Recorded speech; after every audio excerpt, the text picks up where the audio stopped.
네, 정로의 계단, 네. 죄송합니다. 8장인데 7장으로 되어 있습니다. 오늘 8장입니다. 그리스도께 이르기까지 자라남. 네.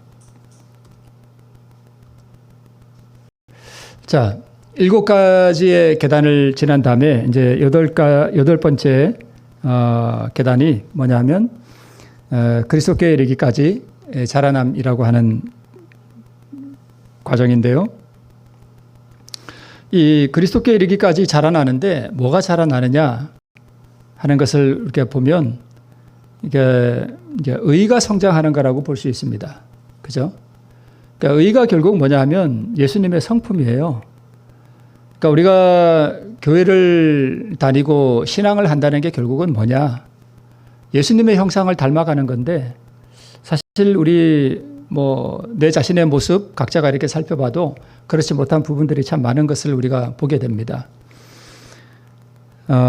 그러면 성장하는 것이 뭐냐? 결국은 성경 창세기부터 요한계시록까지 모든 이 하나님의 말씀들이 하나의 맥을 이루고 하나의 주제로 이렇게 관통하고 있는데 예수님께 이르기까지 자라난다 하는 그 자라남을 또 다른 성경에서는 다른 비유로 표현하고 있는데 우리가 대반의 생각이 나죠?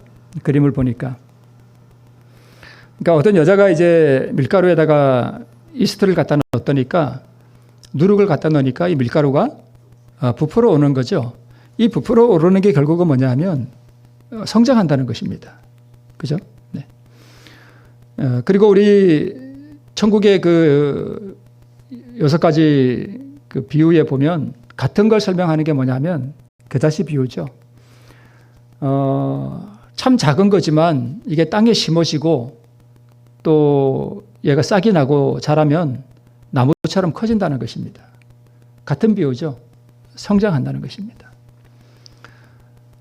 자, 우리가 교회를 다니고 신앙생활을 하고 말씀을 읽고 기도하고 하는 그 모든 것들 과정 속에서 우리가 점점 내 자신의 부족함과 연약함을 주님 앞에 고백하면서 예수님의 형상을 닮아가고 또 우리의 마음속에서 타인을 향한 사랑이 더욱 자라고 또 나는 점점 없어지는 그러한 경험 가운데 자라가는 것이 바로 그리스도인의 삶이라는 것을 우리가 알 수 있습니다. 아기였다가 또 더 크고 또 더 자라면서 생각하는 것도 자라고 타인을 생각하는 것도 자라고 점점 더 자라고 그래서 장성한 분량에 이르게 되면 다 그렇지는 않지만 아이적의 어리석은 일들을 버리고 우리가 어른스러워지는 그런 과정들을 우리가 밟아가게 됩니다. 이러한 과정을 우리가 신학적인 용어로는 성화라고 이렇게 표현하고 있습니다. 말씀드렸듯이 성화라고 하는 것은 결국 무엇이 자라는가 하면 의가 자라는 것입니다. 내 마음속에 사랑이 자라고 내 감정과 내 생각은 점점 없어지고 겸손하고 오래 참고 인내하고 마음이 온유해지고 도발을 받아도 마음이 온유함을 유지할 수 있는 것, 그게 예수님 닮아가는 거죠. 예수님이 이 땅에 오셔서 십자가에 돌아가시기까지 그분은 참 도발을 많이 받으셨습니다. 태어나서부터 죽임을 당하려고 하고, 그러니까 모든 사단의 공격 목표는 뭐였는가 하면 예수님이었습니다. 그러니까 그분을 한 번이라도 화가 나게 하거나 또는 그분의 마음속에 분개하는 마음이 일어날 수 있도록 충동만 할 수 있다면 예수님은 실패하고 마귀는 영원히 살 길을 얻게 됩니다. 십자가에 달리실 때에 예수님께로 집중되었던 모든 모욕과 조롱과 침뱉음과 이런 것들이 바로 그것을 일으키기 위해서 그렇게 했습니다. 결국 그리스도인의 가장 큰 특징을 어떤 분은 온유라고 표현하고 있습니다. 온유.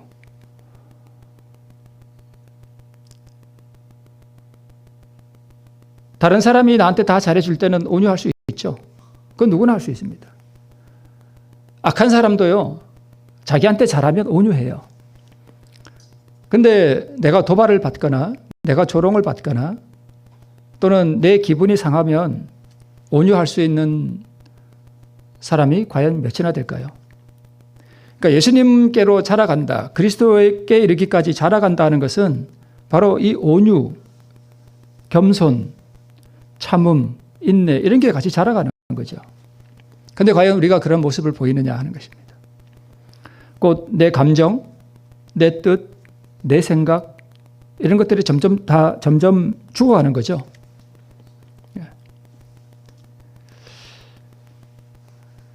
이것을 우리는 신의 성품이 자라간다 이렇게 표현하고 있습니다. 자, 여기 완두콩이 하나 있는데 지금 싹이 났습니다. 이것을 우리는 거듭남이라고 합니다. 새로남 또는 칭의, 싹이 나는 거죠. 발화하는 거죠. 이것을 우리가 거듭남이라고 하는 것입니다. 자, 그러면 새로 난다 또는 칭의를 경험한다, 이 싹이 난다 또는 거듭난다 하는 것은 우리 무엇을 설명하는 것인가 하면 우리 마음의 변화예요. 그죠? 마음의 변화. 그러니까 이 마음의 변화가 있고 예수님이 내 안에 거하시면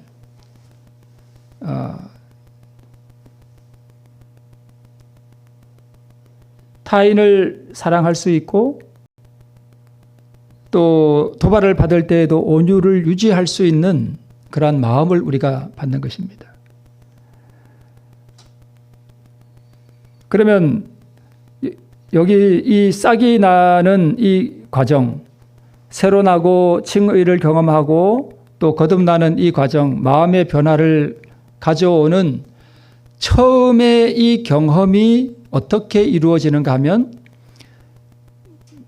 내 생각과 내 감정과 내 자신을 주님께 바침으로 이것이 이루어져요. 그죠? 어떤 많은 분들은 이제 뭘 추구하는가 하면 어떤 그 신앙생활을 하면서 어떤 뜨거움이 있잖아요.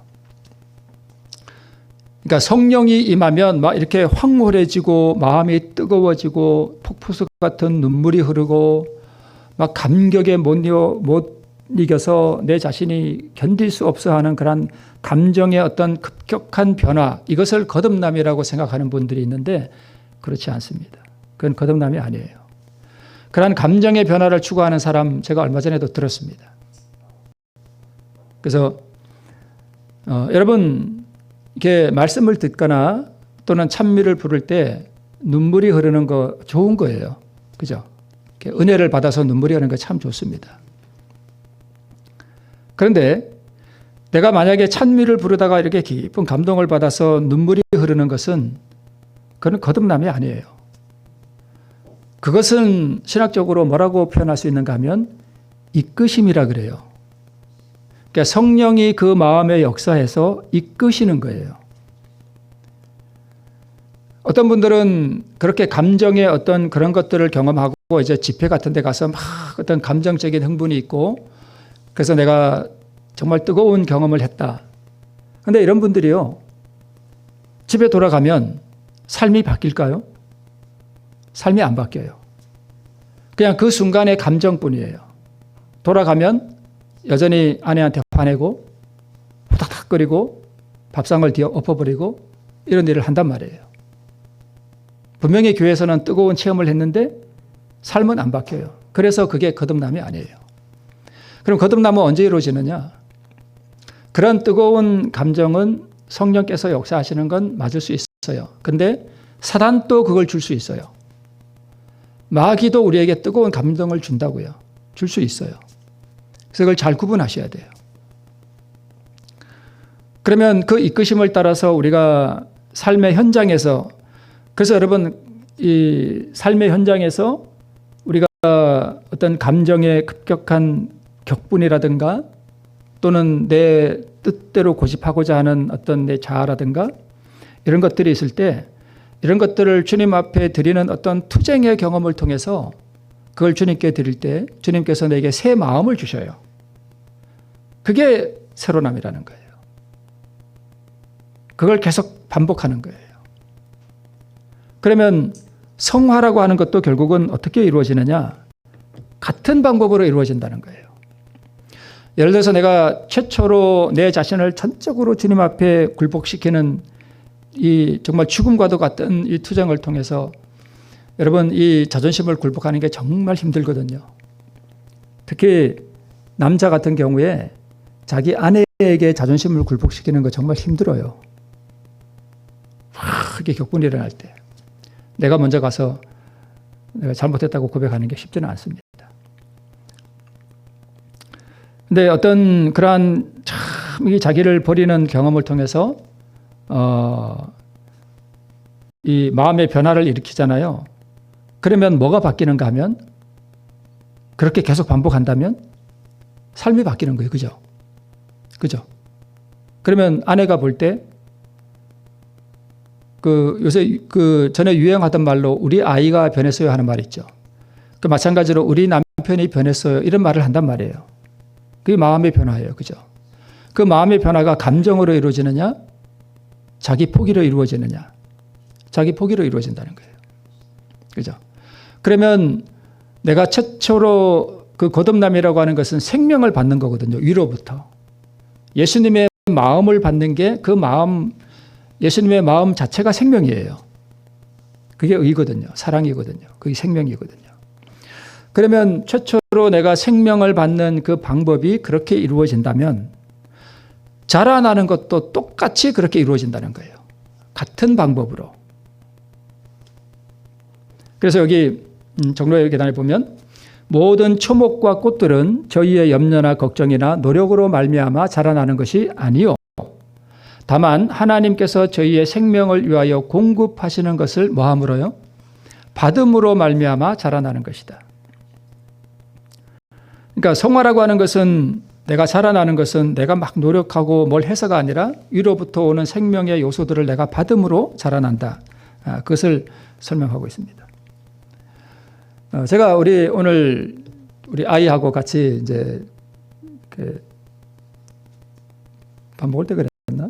하여튼 이렇게 할 때 광합성이 뭐냐를 약간 이야기한 적이 있습니다. 여러분 우리가 고구마를 심으면 가을이 되면 뭐가 달려요? 고구마가 이렇게 달리잖아요. 근데 그게 어떻게 이루어지는가 하면 그걸 이제 잎이 햇빛을 받아가지고 우리 소위 들어보셨죠? 광합성이라고 하는 것을 하거든요. 광합성. 이 광합성을 해서 이 잎에서 뭘 만드느냐 하면 포도당을 만들어요. 이게 뭐냐면 이제 저 밑에 저게 이제 광합성의 반응식 또는 화학식이라고도 하거든요. 자, 광합성을 이 식물이 어떻게 난가 하면 여러분 이산화탄소 있잖아요. 우리가 이산화탄소 먹으면 죽잖아요. 계속 많이 먹으면 그죠? 연탄가스에서 나오는 거는 일산화탄소고 요거는 우리가 호흡하고 나면 우리 입에서 나오는 게 뭐냐면 이산화탄소예요.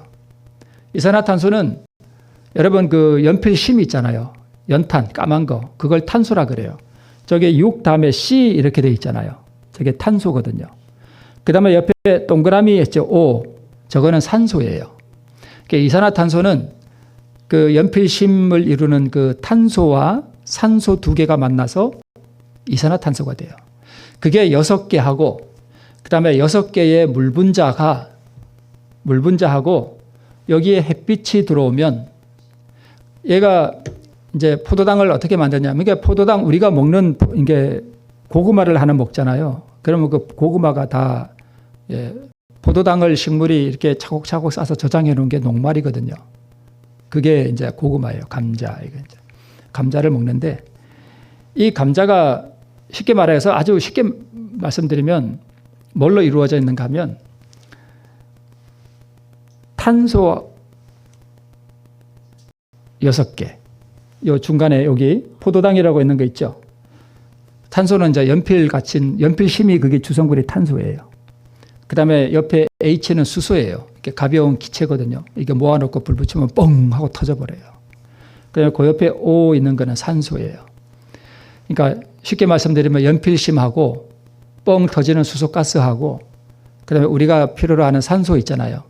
요 세 개를 가지고 식물이 뭘 만드냐면 우리가 먹는 당분을 만들어요. 이 당분이라는 게 아무것도 없어요. 그래서 제가 오늘 딸하고 밥 먹으면서 나는 지금 연필심, 탄소하고 수소, 뻥 터지는 수소가스하고 산소를 먹고 있는 거야. 그러면서 제가 그러니까 우리가 먹는 고구마, 감자가 사실 별거 아니에요. 그 연필심하고 수소, 뻥 터지는 그거하고 산소하고 그거를 가지고 우리가 먹고 사는 이게 그 탄소화합물을 만들어요. 유기물이라 그러죠. 그 다음에 이걸 만들고 나면 뭐가 남냐 하면 산소 6개가 남아요. 이거를 식물이 밖으로 내보내요. 그래서 식물이 많으면 거기에 뭐가 많아요? 산소가 많아요. 그래서 공기가 좋은 거예요. 그러면 식물이 이 포도당을 만드는데 자기가 뭘 노력해서 만드나요? 다 외부에서 받잖아요. 이산화탄소 어디에 있어요? 공기 중에 있잖아요. 물은요? 비가 내리잖아요. 그러면 공기 중에 있는 이산화탄소하고 물론 여기에 이제 다른 미량 원소들이 이제 또 있어야 되죠. 이 물하고 이거 가지고 포도당 만드는 거예요. 별거 아니에요. 네. 근데 이걸 자기가 만들어내는 게 아니라 다 외부로부터 받아서 한다는 거예요. 받아서. 그래서 포도당을 만든다는 거예요. 이 포도당이 우리의 성품의 열매라면 그리고 우리가 식물에 비유된다면 예수님께로 자라나는 것은 내가 막 노력해서가 아니라 하나님께서 공급해 주시는 것을 뭐해서요? 내가 받아서 그렇게 한다는 거예요. 그리고 저것을 포도당으로 만드는데 결정적으로 역할하는 게 저게 뭐예요? 위에 빨간 것이 햇빛이에요. 햇빛이 없으면 광합성이 안 일어나요. 저 오묘한 이 메커니즘을 우리가 다 이해할 수가 없어요. 저도 잘 모릅니다. 과학자들도 사실 완전히 몰라요. 이걸 뭐함으로요? 받음으로 이루어진다는 것입니다. 포도당이 열매라면 그렇죠. 그래서 하나님께서 당신의 아들을 무한한 선물로 주심으로 온 세상을 은혜의 분위기로 두루싸시기를 마치 공기가 지구를 두루싼 것 같이 하셨다. 누구든지 이 생기를 주는 분위기를 호흡하기를 뭐하는 자들은 선택하는 자들은 살 것이요 또한 그리스도 예수 안에서 장성한 남녀가 되기까지 뭐할 것이다? 자라날 것이다. 자, 그런데 우리는 선택해야 되는데 식물은 그냥 햇빛이 들어오면 자동으로 그렇게 되도록 하나님께서 세팅해 놓으셨어요. 그죠? 자동으로 돼요. 그런데 인간은 그렇게 자동으로 될까요? 안 돼요. 그래서 제가 정로의 계단을 이렇게 다시 쭉 해 나가는데 이 정로의 계단에 있는 모든 과정들이 보니까 이미 전에 제가 다 말씀을 들었던 거예요. 똑같은 거예요. 여기 또 이 말씀이 반복됩니다. 제8장 그리스도께 이르기까지 자라남이라고 하는 그 장 안에 이 말씀이 있어요. 그대들은 온전히 하나님의 소유가 되어 그를 봉사하며 순종하기 위하여 자신을 이미 뭐 했고요? 바쳤고. 그러니까 이제 헌신, 이게 죄인의 입장에서 회개하고 자복하고 헌신하고 믿음과 받으심 이러한 과정들을 거쳐서 나는 이미 예수님께 내 자신을 뭐 했다는 거예요? 바쳤고 이미 나는 발화가 됐다는 거예요. 그죠? 의를 경험했고 그게 뭔지를 안다는 거예요. 그 상황에서 바쳤고 그리스도를 구주로 받아들였다. 즉 의를 받아들였다는 거죠. 받았다는 거죠. 그대들은 자신의 죄를 속할 수 없고 자신의 마음을 변화시킬 수도 없으나 자신을 하나님께서 행하신 줄로 믿었으니 믿음으로 그리스도의 것이 되는 동시에 믿음으로 그리스도 안에서 자라날 것이다. 즉 바치고 받음으로 자라날 것이다. 그러면 최초로 내가 생명을 받는 것도 바치고 받음으로 되죠. 마찬가지로 자라나는 것도 바치고 받음으로 된다는 거예요. 자, 믿음으로 그리스도의 것이 되는 동시에 저것은 뭐냐면 최초의 발화죠. 내가 처음 경험하는 거. 내가 교회는 다녔지만 내가 의의가 뭔지도 모르고 내 성질 내고 막 이렇게 살았는데 내가 이걸 정말 경험해 보고 나니까 아, 내가 그리스도의 것이 됐어요. 그러면 이제는 생명이 싹이 발화했으니까 이제는 뭐 해야 돼요? 자라나야 되잖아요. 그럼 자라나는 것도 최초의 생명을 받아서 싹이 나는 것과 같은 방법으로 이루어진다는 거예요.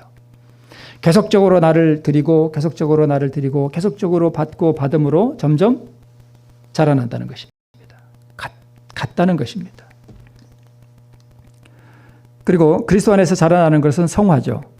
이 칭의와 성화가 모두 바치고 받음으로 된다는 것입니다.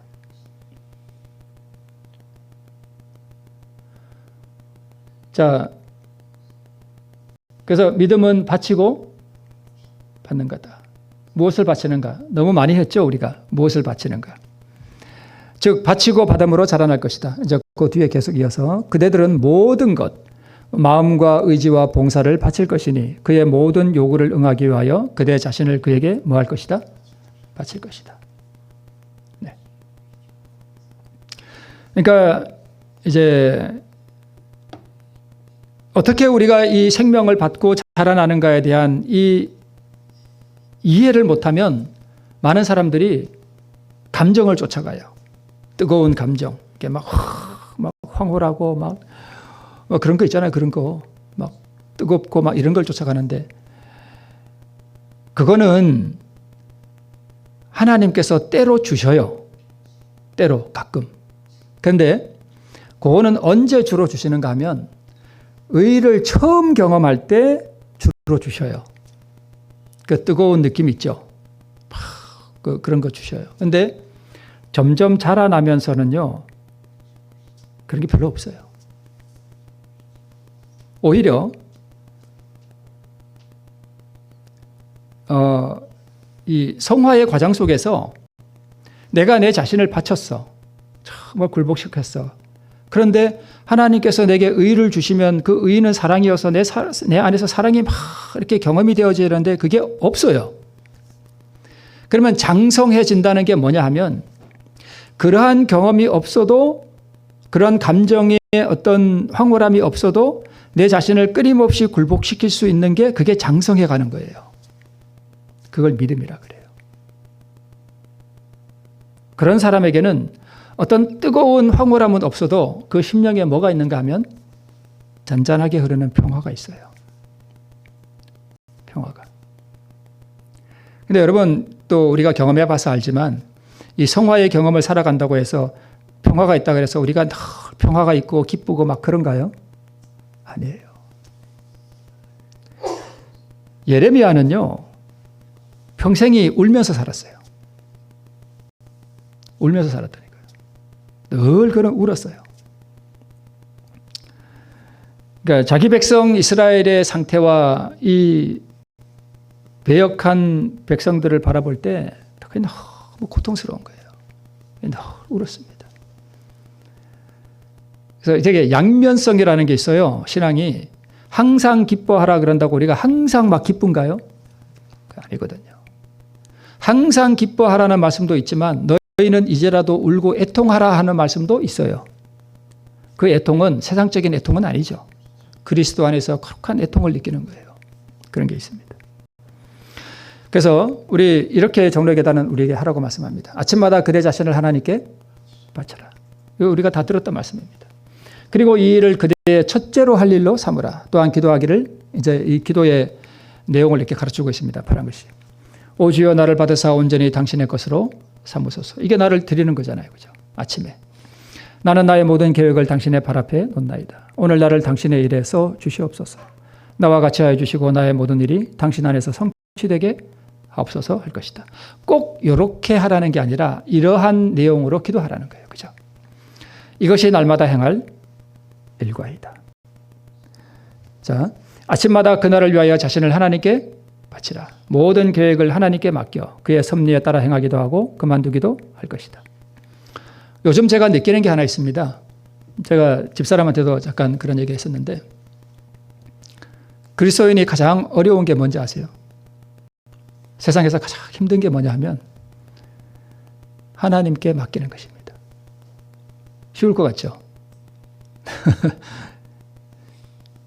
이게요, 자, 내가 예를 들어서 성질이 한번 났습니다. 나서 막 폭발할 것 같아요. 그래서 내 자신을 정말 골방에 들어가서 실험하면서 이 투쟁을 통해서 하나님께 드리고 의를 경험했어요. 요거는 1분 안에 일어날 수도 있어요. 그죠? 그렇죠? 그런데요, 자기 인생의 모든 계획과 자기의 뜻을 하나님 앞에 맡기고 굴복시키는 것은 한순간에 되는 게 아니에요. 이제 내일 그런 내용이 나옵니다만 하나님의 시간표에 하나님의 방법에 의지해서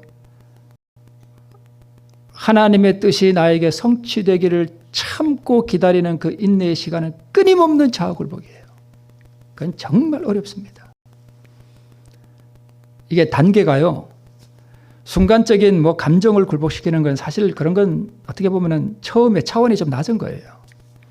근데 자기를 끊임없이 하나님 앞에 자기 뜻을 굴복시켜 나가는 이 경험은 하나의 과정이기 때문에 참 고통스러울 수 있습니다.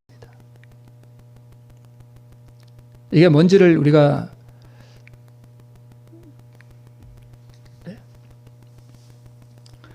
이렇게 함으로써 그대들은 날마다 그 생애를 하나님의 손에 맡기게 되고 따라서 그대의 생애는 그리스도의 생애를 모방하게 될 것이다. 자, 해바라기는 늘 뭘 바라보죠? 태양을 바라보죠. 해바라기는 하나님께서 주시는 햇빛을 뭐함으로요? 받음으로. 하나님께서 주시는 모든 것들을 받음으로 이루어집니다. 해바라기는 저절로 돼요. 그러나 인간은 저절로 되지 않습니다. 그러므로 그대들은 자신을 생각하지 말고 그리스도를 쳐다보라. 그리스도의 사랑과 그의 품성의 아름다움과 완전하심에 대하여 생각하라. 극기의 그리스도, 굴욕을 받으신 그리스도, 순결하고 거룩하신 그리스도, 무한히 사랑하시는 그리스도. 이것이 심령에 명상할 제목이다. 쳐다보고 생각하고 명상하라. 그러니까 해바라기는 뭘 쳐다본다고요? 해를 쳐다보잖아요. 식물이 그렇잖아요. 우리는 뭘 쳐다보라고요? 그리스도를 쳐다보라. 생각하고 묵상하고. 그게 해바라기가 이산화탄소를 받고 물을 받아가지고 이 씨에 보면 다 그게 영양소잖아요. 그죠? 그런 것들을 만들어내는 것처럼 우리도 똑같다는 거예요. 그죠?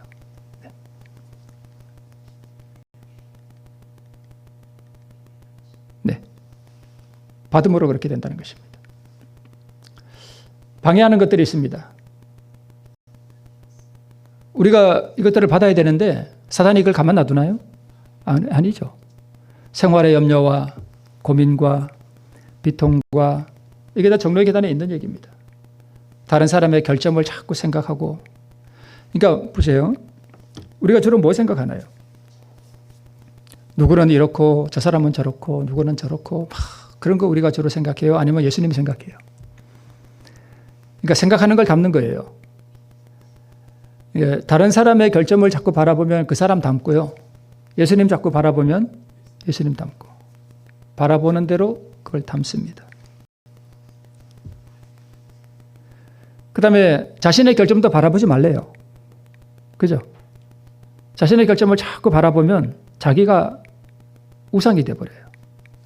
그러면 세상의 오락, 내가 구원을 받을 것인가 구원을 못 받을 것인가 이것도 염려하지 말아요. 그 염려하지 마세요. 그냥 바라보면 돼요. 예수님을. 네. 네. 그래서 우리 누구 바라봐야 돼요? 예수만 바라보면 돼요. 이 바라보는 것 자체가 예수님은 빛이시잖아요. 그럼 우리가 예수님을 어떻게 바라봐요? 뭘 통해 바라봐요? 말씀을 통해서 바라보잖아요. 그렇죠? 말씀을 통해서. 네.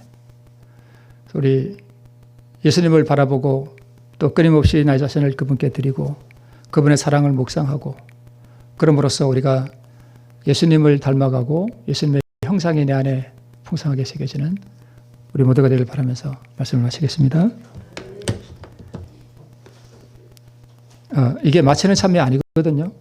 뒤에 또 있는데 끝낼까요? 더 할까요? 요것만 하고 마칠게요. 사도 요한은요, 제가 안식일 설교가 이게 너무 이게 익숙해졌나 봐요. 이게 나오니까 저도 자신도 착각했어요. 끝난 줄 알고. 네. 제가 이걸 넣은 이유가 이제 생각나네요. 사도 요한이 처음에 분개하고 명예욕이 강했고 자기 의견에 안 맞으면 분개하기를 잘했고요. 성격이 아주 급한 사람이었거든요. 그런데 이 사도 요한이 끊임없이 누구를 바라봤어요? 예수님을 끊임없이 바라봤어요. 네. 그래서 예수님을 뭐 했을 때요? 그분의 능력과 영원과 겸손을 보았을 때에 그는 사랑으로 충만하게 되었다라고 말씀하고 있습니다. 그리스도의 신과 그의 사랑은 마음을 부드럽게 하고 심령을 안정시키고 사상과 소원을 하나님과 하늘로 향하게 하는 것이다 라고 말씀하고 있습니다. 이 조급하고 야심도 많고 불같은 성격을 가졌던 이 사도 요한과 야고보 같은 이 위대한 사도들이 바로 그 예수님의 그 아름다우심과 그 품성의 아름다우심을 보고 끊임없이 그것을 모방함으로 말미암아 그렇게 됐다는 것입니다. 자, 뭐가 잘하는 거라고요? 의가 잘하는 거라고요. 이러한 방법으로 이루어지는 것입니다. 자, 오늘은 2번 마치네요. 사도 요한처럼 우리도 풍성하게 예수님을 더욱 닮아가는 우리 모두가 되기를 바라면서 말씀하시겠습니다.